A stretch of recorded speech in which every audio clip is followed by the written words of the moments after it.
Hey, happy Thrive Thursday, Success and Fulfillment Circle family. I hope you all are having a great week so far, and I'm really excited to go ahead and share with you what I have today.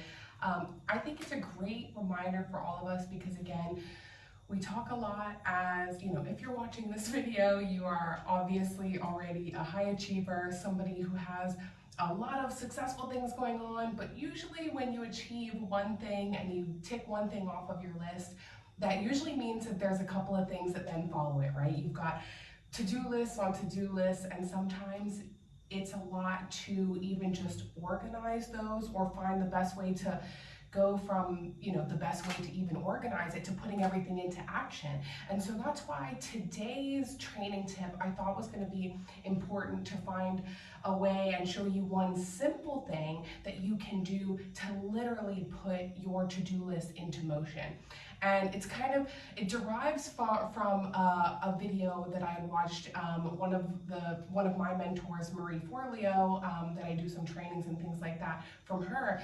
She talks about it and calls it this thing called verberizing. So it's kind of a reference to her from a term that some people know, like when you're talking to people with babies, like crying babies, there's verberizing, which is like letting a baby cry it out. Well, instead of us crying it out on our to-do list, we then do something different in actually verberizing it. So kind of like a funny way to remember it, but it's very simple and is something that when you look at your to-do list, I think you'll realize that instead of tasks becoming so overwhelming, it's easier to put them into action when you've already put verbs or action items behind them.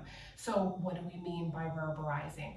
That literally means just putting a verb in front of it. So I'm going to go ahead and go with you through a couple of my to-do list items to show you as examples of how we can change just a statement into literally putting something into motion.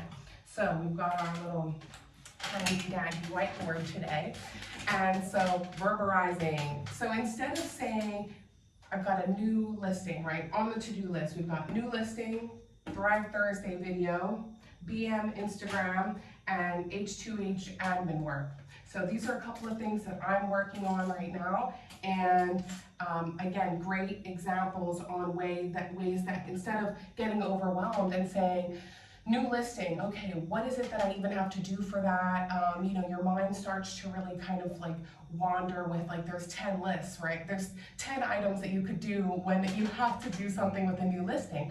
But you really need to choose what is the next step. What is it that I need to actually do with that to get to the next step for it? So the next step for the new listing is creating a first draft CMA. I just know that's where we're at in the process and that's what needs done. So instead of new listing, it's creating the first draft CMA. And I know that that's something achievable. And sometimes for me, you can even put time frames behind it if you want to go the extra step. But again, so Thrive Thursday video, instead of just saying Thrive Thursday video, what is it that I've got to do for that? It's record and post. So here we are, halfway done. One thing that I like to do as well is instead of using a tick mark, I actually use an X. So instead I'll put one X across if I've done half of that item, and then I know that I just have the second half of it to get done. Maybe I'm waiting for something from someone else, or I'm just waiting for the time that I do need to go ahead and post that, for example, after I've already recorded it. And then so BM Instagram, again, more administrative work that I'm assisting with. So instead of it just being, oh, I need to do something with Instagram, what is it that I need to do? I will post the new commercial building video. So again, I've verberized it. I put a verb, post. So again, create, record, post. We're putting verbs behind each of these to-do list items, right? And then the last one, H2H admin work. So instead of it just being, oh, what admin work do I have to do for that? It's getting the verbiage approved and revising a photo. So again, that's one where my little X thing would work, because if I've already done one part of it and I'm waiting for something back or feedback from someone so that I can do the second half of that, half of it is left open. So for example, for me, already, say you've done one half of it and you do that, you're just waiting, like I say, revise the photo, and I'm just waiting for that verbiage to be approved before I can get the second half done. Just like with this, for example, record post, done half of it, but need to wait to do the other second half until it's time to go ahead and post. The second part of that is also knowing what, as far as what you want to do first and not getting overwhelmed with the number of things. So again, verberizing is like literally that one simple change that you can make that I think change it and literally puts it all into motion. The next step from that is really reminding ourselves, look, one of my favorite Tony Robbins quotes, right? You've probably heard me say it before. We overestimate what we can do in a day and underestimate what we can do in a year.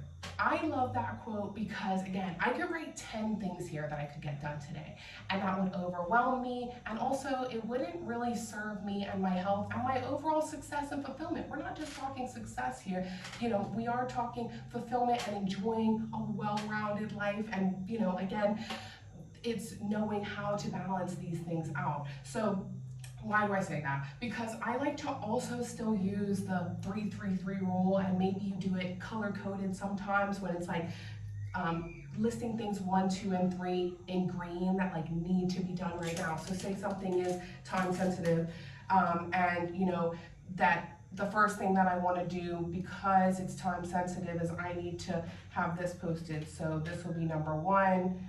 Thrive Thursday video, again, time sensitive, so that's number 2.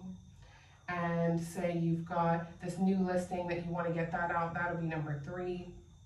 And then as much as I know that I need to get this done as well, it might not be as high up on or time sensitive, and it's something that could be posted later in the day or first thing tomorrow morning. So instead, you then start your 1, 2, 3 numbers again. So again, you do 1, and then your list would go on from there, 2 and 3. So that again, you are constantly just working with a 1, 2, 3 system, and you've already put the verbs and the actions behind it. So again, really simple things, but when you get used to doing it like that on your to-do list, things flow a lot faster, become a lot more achievable than sometimes these lists on lists of things that we have to do. I know, again, I can put my hand up and personally say that sometimes, and when we go through our weekly agendas and things like that, sometimes we end up with these huge lists of things we want to get done, and if we can put it into bite-sized pieces like this, it can make it a lot more fun as well. I don't know about you, but I love Xing stuff off of my to-do list. So if I've made it a more efficient and fun way to do that, then you just have to find the best ways that work for you. But again, I think this is a huge first step and a really simple shift that you can make to really literally put it into action. So, again, I hope that that was helpful for you. And one thing that I would really love for each of you to do after you've watched this, go into the comments and really commit. What are your 1, 2, 3 action items on your to-do list, and put a verb behind them. Again, I would challenge you to put that out there for the rest of the group. It's not for them, but it's committing to yourself. If you put it there in writing, it really puts that into that motion. So I would really encourage you, put your top 3 things on your to-do list and how you verbalize those on your to-do list. Put them in the comments. I would love to see it, and encourage each other on these lists that we have to complete. All right, guys, so hope this was helpful. I look forward to reading your comments and chatting more in our one-on-ones, okay? Have a great one. Bye.